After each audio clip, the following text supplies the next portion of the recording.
Hey everybody, today it's time for another presidential political shift. This time we're going to take a look at 2000 and 2024. This is going to be the first term of George W. Bush to the second term of Donald Trump. Now, just like every time, we're going to have a map at the end. So if you want to skip ahead to that, there's going to be a chapter down below in the description. First, we're going to take a look at the states, but even before that, we're going to take a look at the background information about these two elections. So first, we've got 2000. This was a very controversial one. George W. Bush just barely won the Electoral College with 271 votes. He carried 30 states, and his popular vote share was 47.9%. The Democrat Al Gore came up just short. His final electoral votes ended up at 266, and he did win the popular vote with 48.4%. One other thing to keep in mind is in that election, Ralph Nader of the Green Party, he did pull in at 2.7%. Then if we jump ahead 6 elections and 24 years, we've got 2024. Everybody should remember this one. We've got Donald Trump winning it with 312 electoral votes. He carried 31 states plus Maine second, and he won the popular vote with 49.8%. Kamala Harris finished with 226 electoral votes. She carried 19 states plus D.C. and Nebraska second, and her share of the popular vote was 48.3. That's only 0.1% less than Al Gore got in 2000. That's going to take us into this magnificent looking spreadsheet. The left column are the states. Then we've got the 2000 vote in each state for Al Gore. Then it's going to be for George W. Bush. Then it's going to be the 2024 vote for Kamala Harris. Then we've got it for Trump.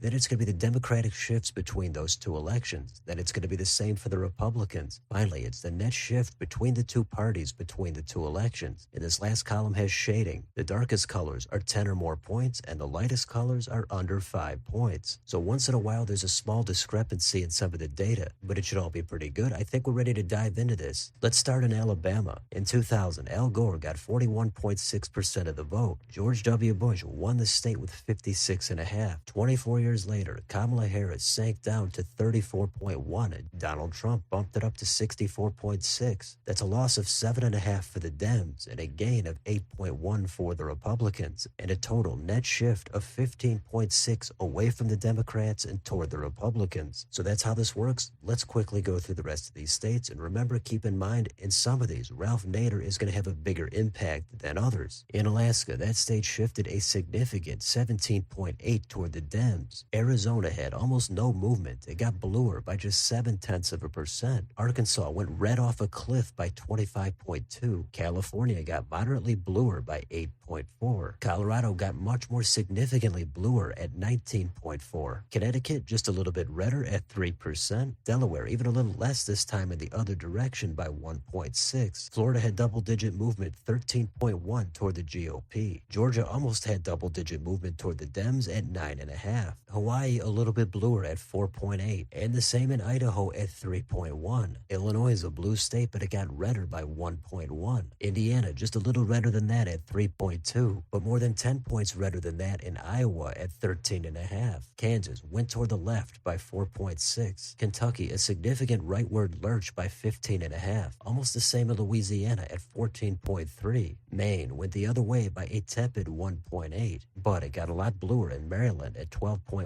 In Massachusetts, it's another blue state, but it actually got a little bit redder by 2.1%. Michigan, like some other states on here, it voted for different parties in these two elections, but between both of them, it got redder by 6.6%. Minnesota got mildly bluer by 1.8%, but Mississippi went back toward the right by an even 6%. Missouri had a major red shift at 15.1%. Montana had somewhat of a blue shift at 5.1%. Nebraska even bluer at 8.4%. Nevada had the smallest shift out of all the states. It went red in both elections, but between the two of them, it got bluer by 0.4%. In New Hampshire, that got bluer by 4.2%. New Jersey, just under double digits, 9.9% redder. New Mexico, bluer at 6%. New York, a lot redder at 12.5%. North Carolina, noticeably bluer at 9.6%. North Dakota, noticeably redder at 8.9%. Ohio, just under that at 7.5%. Oklahoma, a solid red shift at 12.4. Oregon, a solid blue shift of 13.8. Pennsylvania, a couple steps toward the right at 5.9. Rhode Island is another blue state, but that got noticeably redder at 15.4. That's a state Ralph Nader cracked 6% in. In South Carolina, it moved toward the Republicans by a mild 1.9. In South Dakota, that was in the same direction by 6.5. Tennessee had a gigantic shift toward the GOP by 25.8. In Texas, the home state of George Bush in 2000 got bluer by 7.6. Utah got significantly bluer than that at 19.3. Vermont had the biggest shift on here toward the Democrats at a massive 21.6. Virginia, that was won by Bush in 2000. Since then, it lurched 13.3 toward the Dems. Washington had almost the same movement at 12.7. West Virginia, that had the biggest shift out of all the states. That moved a colossal 35.6 toward the Republicans. In Wisconsin, that state was very competitive in both elections, so not a lot of movement there, just 1.1% redder. And finally, Wyoming, that state got redder by 5.7. Then we've got Washington, D.C. on here. That went toward the left by 7.6. And then we've got your national popular vote shift. Again, the Democrats almost the exact same in both of these elections. But between the two, Republicans gained 2%. So that's it. Those are all of the states, and those are all of the shifts. If you want to help visualize this data, we could take it all and put it on a map. We do that, here it is. We've got very similar shading. The darkest colors are 10 or more points. This time, the lightest colors are going to be under 1%. That's going to be the tilt margins, and we've only got two of them. That's Nevada and Arizona. Both those states voting Republican in both of these elections. But between the two elections, they did support the Democrats. In the case of Nevada, it was multiple times. So what are the takeaways from any of these shifts? Well, as I said a couple of times, this was a contentious election. And in some of these states, you've got to remember that Ralph Nader, the third-party candidate from the Green Party, did pull in about 2.7%. Some states it's more, some states it's less. Some people blame him for Gore's loss in Florida. But with that said, Al Gore did not even win his home state of Tennessee. It was close. That's why it had one of the bigger red shifts on here. And you could say something similar about Texas. That state likely supported Bush by a much higher margin because that was his home state. If it wasn't for that, the state could have had a much smaller blue shift. Even so, it was still under 8%, and back in 2000, there were going to be talks about how that state is going to be trending blue, and probably by 2024, it could be in the Democrats' column. We now know that really did not pan out at all, but it does go to show you how the political landscape was different back in 2000. Bush relatively comfortably carried states like Colorado and Virginia. He was even able to win New Hampshire. That was the last time a Republican pulled it off in that state.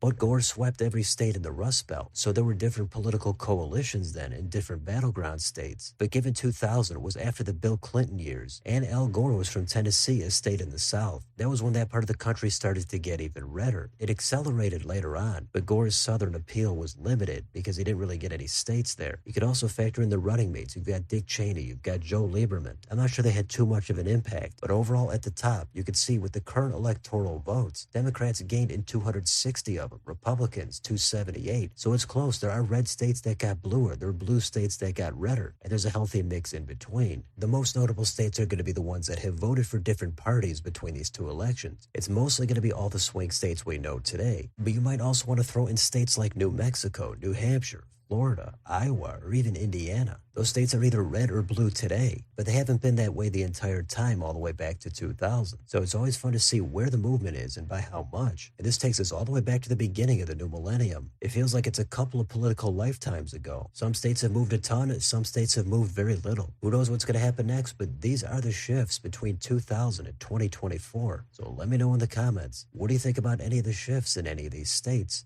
Where are you most surprised to see Bush and Gore doing their best and their worst compared to today's map? Why do you think some states voted the way they did? Let me know any of your thoughts down below on your way out. Don't forget to like, share, and subscribe, and join if you'd like to help support the channel. Hit the bell for notifications. Thanks for watching. We'll see you next time.